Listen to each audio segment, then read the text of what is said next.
My GF left, saying, "Stop worrying, it's just a girls' weekend." I said, "Enjoy." Then I booked my own guys. Trip to Vegas and shared photos from the casino tables at 3 a.m. What she saw on her phone when she returned changed everything. This is a long one, but I promise it's worth reading every single word. Grab some snacks and settle in. TLDR at the bottom for those who want the summary first, but you'll miss all the juicy details. Background about me.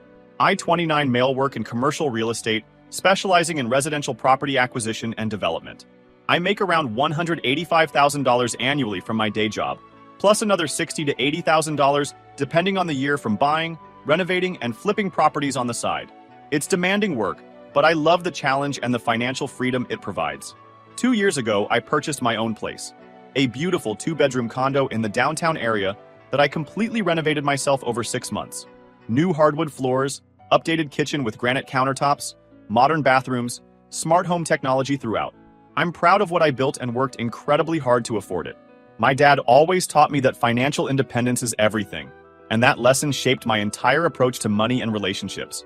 This story is about my ex-girlfriend Jessica, 25, female, who I was with for 2.5 years. When we met, she was working part-time at some high-end boutique downtown, making maybe $28,000 annually when she actually bothered to show up consistently. She always had elaborate excuses for why she couldn't work more hours, find a better job, or contribute more financially to anything we did together. Looking back, I should have recognized these red flags immediately, but hindsight is always 20/20. Jessica moved into my place about 8 months ago after her lease expired at her shared apartment. I was honestly hesitant about the arrangement, but she made all sorts of promises about splitting expenses 50-50 and contributing equally to household responsibilities. She painted this picture of us being true partners in everything. That idealistic arrangement lasted exactly 4 weeks before the sob stories and excuses started flowing like water. "Babe, work has been super slow this week, and I'm already behind on my car payment. Could you maybe help me out just this once? My manager is such a witch and cut my hours again for no reason. It's so unfair. Can you cover my portion of utilities this month?" I absolutely had to buy new work clothes because my manager said my outfits weren't boutique appropriate, whatever that means. So I'm a little short on rent money. Each excuse sounded reasonable in isolation, but they kept coming month after month. Soon I found myself paying the entire $2,400 monthly mortgage, all utilities, groceries, streaming services, her car insurance, and her phone bill, while she contributed maybe $400 on good months and acted like she was being incredibly generous. She'd make a big show of handing me cash like she was doing me some huge favor. But I convinced myself that she was trying her best and would eventually get her life together. The intimacy was great. She could be charming when she wanted to be, and I genuinely thought I loved her. Classic mistake that countless men make. 3 weeks ago, she came home while I was in my home office, reviewing property contracts for a potential flip, and dropped this bombshell on me. So Brittany has been planning this absolutely incredible girls' trip for next weekend. We're talking full luxury experience in Napa Valley. Private wine tastings, exclusive spa treatments, 5-star accommodations, the whole premium package. I really need this for my mental health and stress relief. I looked up from my paperwork, already sensing where this conversation was heading. That sounds expensive. What kind of budget are we talking about here? Her expression shifted instantly from excited to defensive. Why does everything always have to be about money with you? Honestly, it's not even that expensive compared to what these experiences usually cost. I'm just asking because if you need help funding it, I can pay for my own trips, thank you very much. I'm not completely helpless. Honestly, Tyler, you're being so controlling sometimes. Notice how I'm already being painted as the villain for asking a completely reasonable question about finances in our relationship. Okay, my bad. When are you planning to go? This Friday through Sunday. You don't mind, right? I mean, you'll probably just work on your property stuff the entire weekend anyway, like you always do. She wasn't wrong about my weekend work habits. Real estate development doesn't follow a traditional 9-to-5 schedule, and I often spend weekends reviewing contracts, visiting properties, or coordinating with contractors. But her dismissive tone about my career really bothered me. Sure, go ahead and have fun. Go. Great. This is going to be exactly what I need to recharge and reconnect with the girls. The rest of that week, Jessica's behavior became increasingly strange and secretive. Her phone, which used to sit casually on counters or tables, was now constantly face down and within arm's reach. She started taking phone calls in the bathroom with the fan running, or stepping outside onto the balcony and closing the door behind her. When I'd walk up behind her while she was texting, she'd literally jump and quickly close whatever app she was using. When I casually asked who kept texting her throughout the day, she immediately became defensive and hostile. It's just Brittany coordinating all the trip details. Why are you being so paranoid about everything? I wasn't being paranoid, just making conversation. Well, it feels like you're interrogating me. I'm allowed to have private conversations with my friends. Thursday night, I offered to help her pack for the trip, thinking it would be a nice gesture. That's when I noticed she was carefully selecting outfits that cost more than most people's monthly rent. The $350 designer dress I bought her for her birthday, $200 Italian leather heels, lingerie with tags still attached that I'd never seen before, a $150 silk top, designer jeans, high-end makeup that definitely wasn't part of her usual routine. That seems like pretty fancy attire for wine tasting and spa treatments, I commented, trying to keep my tone light and conversational. She literally scoffed at me like I was being ridiculous. Maybe I want to look nice for once? Maybe I don't want to dress like a complete slob just because we're leaving the city. Is that okay with you? I never said anything about you dressing like a slob. I just meant it seems like a lot of evening wear for daytime activities. You just what? Don't trust me? Think I'm lying about where I'm going and what I'm doing? The way she phrased that question, immediately jumping to accusations of lying when I hadn't suggested anything of the sort, made me realize that something definitely felt off about this entire trip. No, forget I said anything. Have a great time with the girls. Good, because I'm really tired of you questioning everything I do. I work hard at my job, and I deserve a nice weekend with my friends without being made to feel guilty about it.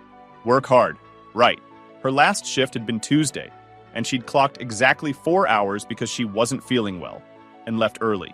Friday morning, she spent an hour and a half getting ready, which seemed excessive for an 8 a.m. departure to wine country. Full professional makeup, hair styled like she was going to a photo shoot, outfit that screamed, "Look at me," rather than comfortable day trip. Love you, babe. Try not to spend the entire weekend buried in those boring property reports. Love you too. Drive safely, and text me when you arrive. After she left, I sat in my kitchen having coffee and thinking about her behavior throughout the week. Something definitely felt wrong, but I couldn't pinpoint exactly what was bothering me. Then I remembered something my buddy Jake always says. When someone starts accusing you of not trusting them before you've even said you don't trust them, it's because they're already doing something that proves you shouldn't trust them. Around lunchtime, I texted her. Hope you made it there safely. Love you.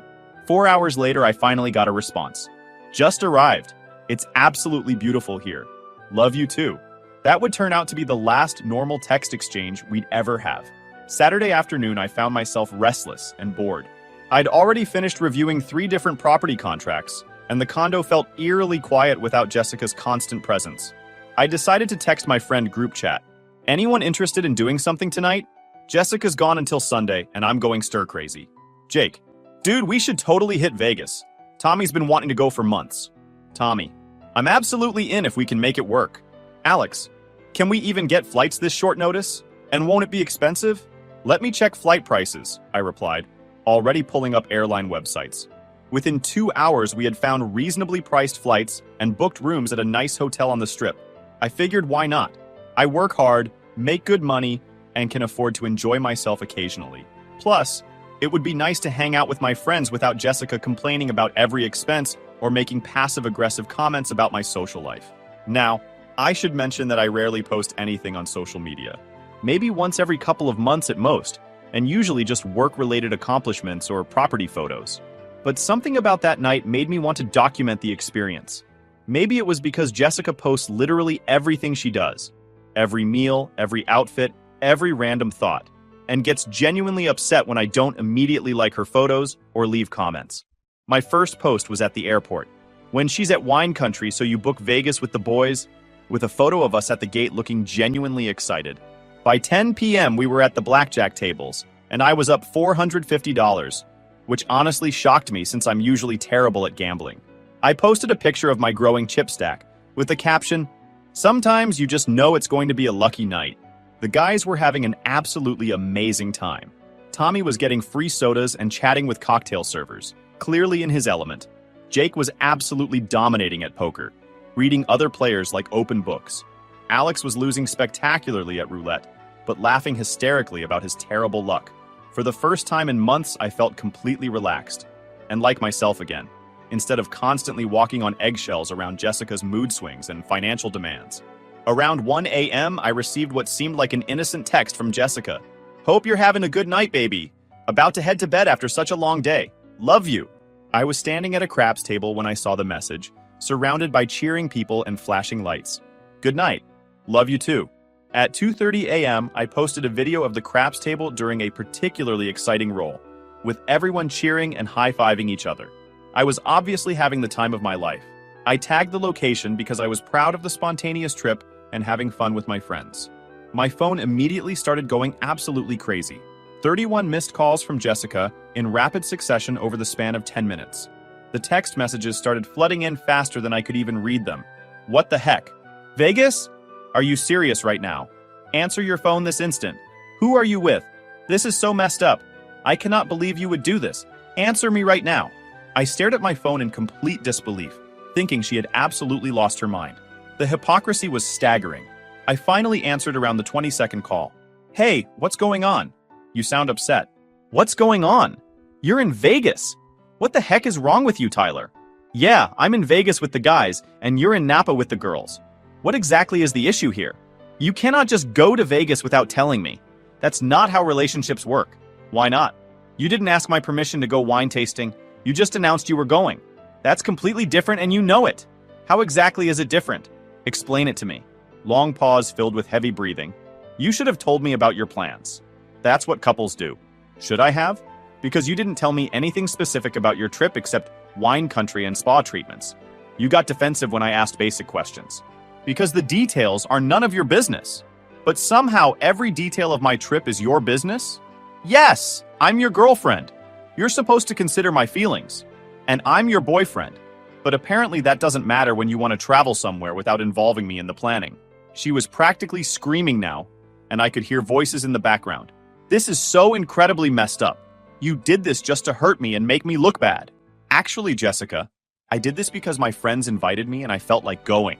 Not everything in my life revolves around you or is designed to affect you. Don't you dare hang up on me. We're not done talking about this. I hung up and turned off my phone. Here's where things get really interesting and the lies start unraveling.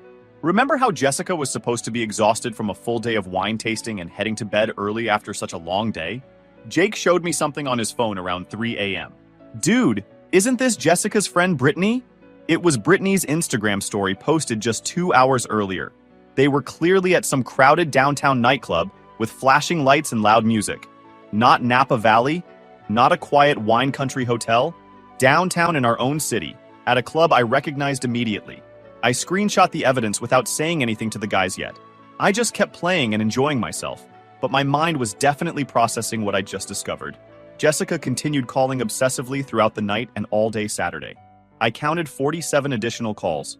I answered exactly 0 of them, but I did occasionally check my phone to see increasingly frantic text messages. Saturday night around 11 p.m., Jake's cousin Michael texted him a video that changed everything. Michael was at Rain, this popular downtown nightclub, where young professionals go to see and be seen, and guess who he spotted across the crowded dance floor? Jessica, Brittany, and 2 guys I'd never seen before in my life. One guy had his arm wrapped around my girlfriend's waist, and his hand very clearly and inappropriately placed on her rear end. She was wearing that $350 dress I had purchased for her birthday, grinding against this stranger, while Brittany documented everything on her phone like they were having the time of their lives. I watched that 15-second video multiple times, studying every detail. There was my girlfriend of 2.5 years, the woman I was supporting financially and emotionally, dancing intimately with some random guy while supposedly on a girls' wellness retreat in wine country. I didn't get angry or emotional. I just ordered another soda, showed the video to my friends, who were appropriately outraged on my behalf, and continued playing poker with a clear head and steady hands. Sunday morning, I posted one final photo. Just my poker chips arranged neatly on the green felt table with the caption, "Know when to hold them, know when to fold them." My phone buzzed immediately with new messages. What does that mean? Tyler, answer me right now. I'm driving home early because of your childish behavior. We need to talk the second you get back. I arrived home Sunday around 3 p.m., feeling surprisingly calm and clear-headed about what needed to happen. The apartment was empty, but all of Jessica's belongings remained scattered everywhere like always. Clothes draped over furniture, makeup covering the bathroom counter, dishes in the sink that she'd promised to wash days ago. I poured myself a fresh cup of coffee and began systematically packing her belongings into boxes and bags. Not angrily or vindictively, just methodically and carefully, like I was helping a friend move to a new place. She burst through the front door around 5 p.m. looking frazzled and exhausted, like she'd driven straight through without stopping. What the heck is wrong with you? I've been trying to call you all weekend and you've been completely ignoring me. I was calmly sitting on my couch watching Sunday sports, feeling completely at peace with my decision. Hey babe, how was Napa Valley? Her face immediately turned completely pale and her eyes went wide. It was great, really relaxing. But we need to discuss your Vegas behavior right now. What specifically about Vegas do you want to discuss? You cannot just disappear like that without warning me. That's not how committed relationships work. Disappear? I posted my exact location constantly throughout the entire trip, unlike certain other people. Okay, what's that supposed to mean? I calmly pulled out my phone and showed her the screenshot of Brittany's Instagram story. That's interesting, because this looks like Rain nightclub downtown, not a Napa Valley winery. She started stuttering and stumbling over her words. Plans changed unexpectedly. The girls decided to come back to the city early because the weather was bad? Really? With those 2 guys you were dancing with? What guys? I don't know what you're talking about. I showed her Michael's video without saying a word. Her face cycled through multiple colors rapidly, pale white to bright red to green around the edges. It's not what it looks like. That was just innocent dancing. Really? Because it looks exactly like you lied about your destination for an entire weekend so you could go clubbing and be intimate with other men. Nothing happened. Brad is just a friend of Brittany's. You're completely overreacting. Brad. That's an interesting name. Well, you and Brad can continue being friends elsewhere because you're moving out of my apartment. The waterworks began immediately. You cannot break up with me over something this stupid. It was just harmless dancing at a club. I'm not ending our relationship because you danced with someone, Jessica. I'm ending it because you're a liar who manipulated me for months. Everyone tells little white lies sometimes. It's not that serious. About their whereabouts for an entire weekend? While calling their partner paranoid and controlling for asking basic questions about the trip? She had no reasonable response to that. Your belongings are already boxed up by the door. You have exactly 1 week to collect everything else and find a new place to live. This is my home too. I've been living here for 8 months. No, it's not your home. Your name isn't on the mortgage, lease, or any utility bills. You're essentially a guest who contributes $400 monthly toward a $2,400 mortgage. You cannot just evict me like this. I have legal rights as a tenant. You have the right to find your own place and support yourself like an adult. We're completely done. You'd think that confrontation would be the end of our story, but Jessica wasn't finished displaying her sense of entitlement and complete disregard for boundaries. She absolutely refused to leave my apartment. For 2 solid weeks, she acted like our breakup conversation had never happened. She continued sleeping in my bed, eating my food, using my streaming accounts, doing her laundry with my detergent, and generally acting like she owned the place. When I repeatedly demanded that she pack her things and leave, she'd respond with things like, "Make me," or "This is a legal eviction and I'm going to report you." Then she escalated the situation by bringing Brad around to my home. This pretentious guy with a carefully groomed man bun, who acted like he owned my property. He'd be there when I returned from work, sprawled on my couch using my gaming system, eating my groceries, and treating my place like his personal hangout spot. "You really need to get over this whole situation," Jessica told me one evening, while Brad sat on my expensive leather couch playing my PlayStation. "Brad and I are just friends hanging out. You're being incredibly immature and petty about everything. Get out of my apartment, both of you. Number, you don't get to control who I spend time with." That's when I decided to get creative and strategic with my response, instead of continuing to bang my head against the wall. Here's what Jessica never knew about me.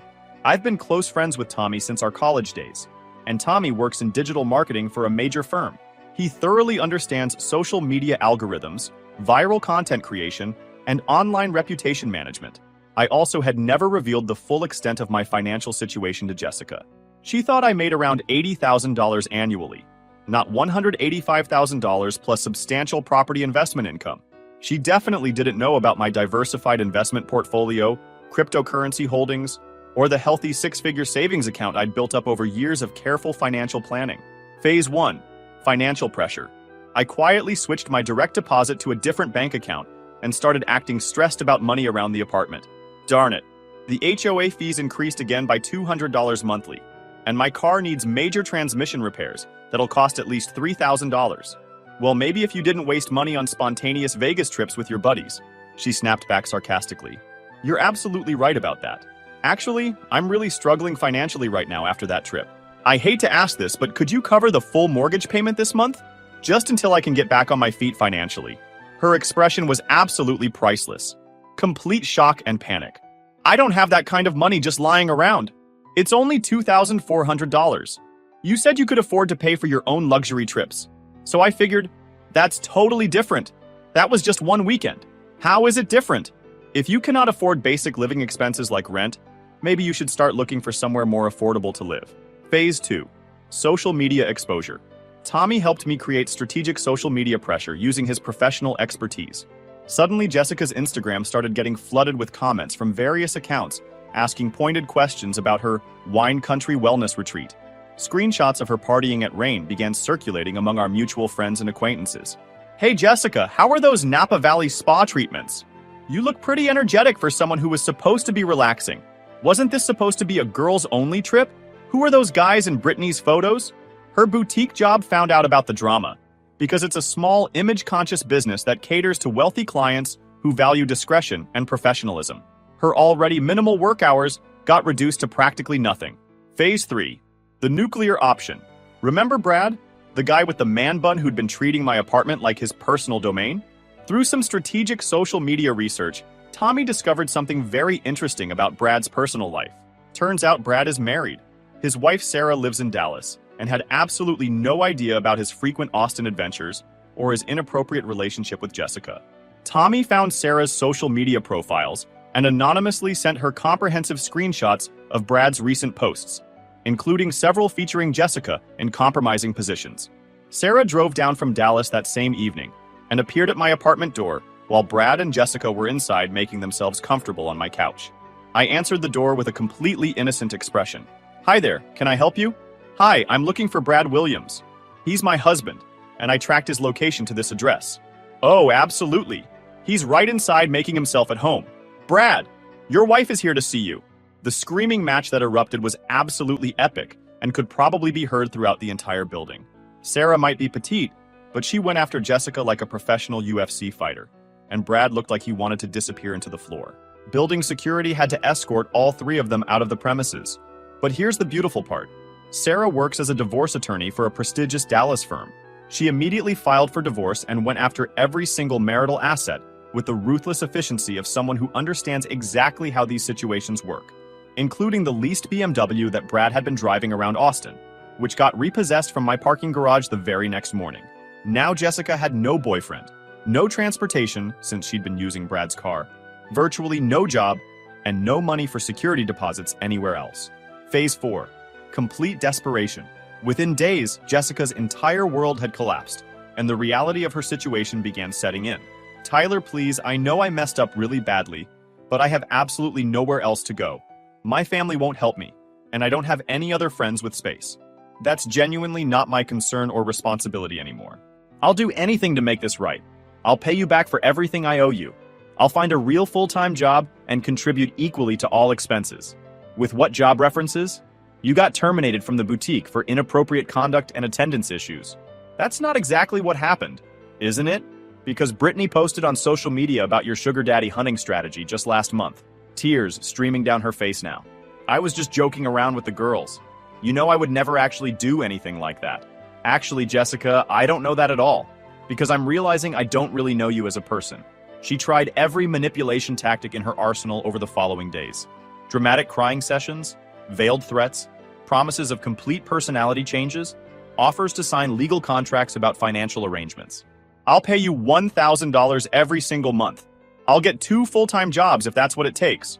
$1,000 monthly for what exactly? For letting me stay here. Like legitimate rent payments. My mortgage payment is $2,400 monthly. Okay, fine, I'll pay half. $1,200 every month. You just offered $1,000. Which number is it? Whatever amount you think is fair. You decide. Finally, she played her last desperate card. The one I'd been waiting for.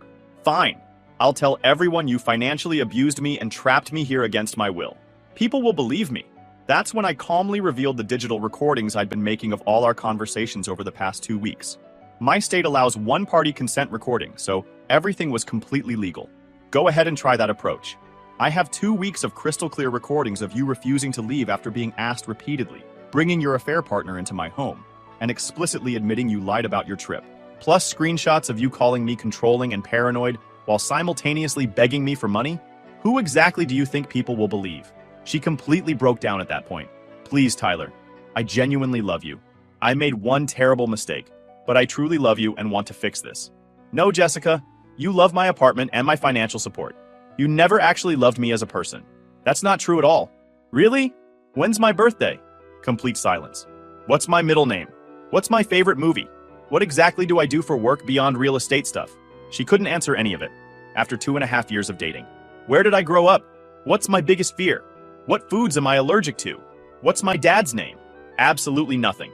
You don't love me, Jessica. You love the lifestyle I provided and the financial security that came with dating me. And I'm completely finished providing any of that. I handed her an envelope containing $500 in cash and a Greyhound bus ticket to Dallas. This is a loan, not a gift. I expect complete repayment within 6 months, or I'm taking you to small claims court with documentation of everything you owe me. She took the money and left that very night, finally understanding that I was completely serious. 2 weeks after Jessica's departure, I received a text from an unknown number. Got hired at a big box retail store working customer service. I promise I'll pay you back every single penny I owe you. I never responded to that message or any of the subsequent attempts at communication that followed. But Tommy occasionally showed me updates from her social media accounts. She's living in some cramped studio apartment in a questionable Dallas neighborhood, working retail for minimum wage, posting dramatic quotes about toxic men and financial abuse that receive very few likes or supportive comments from her dwindling friend circle. Her Instagram posts became increasingly desperate over the following months. Photos of ramen noodles with captions about learning to appreciate simple things. Pictures of her tiny apartment with captions about downsizing and finding myself. Screenshots of motivational quotes about surviving narcissistic abuse that felt like transparent attempts to rewrite our relationship history. But the real validation came about 4 months after Jessica left, when I ran into Brittany at a coffee shop downtown. She looked genuinely embarrassed to see me and tried to avoid eye contact initially. Hey Tyler, she said awkwardly when I approached her table. Hey Brittany, how's everything going? Good, good. Listen, I need to tell you something about that whole weekend situation. I felt really bad about how everything went down. Oh yeah? What about it? Jessica basically forced me to lie for her. She threatened to end our friendship if I didn't back up her story about wine country. She had been planning to meet up with Brad for weeks and use the girls' trip as cover. I figured something like that happened.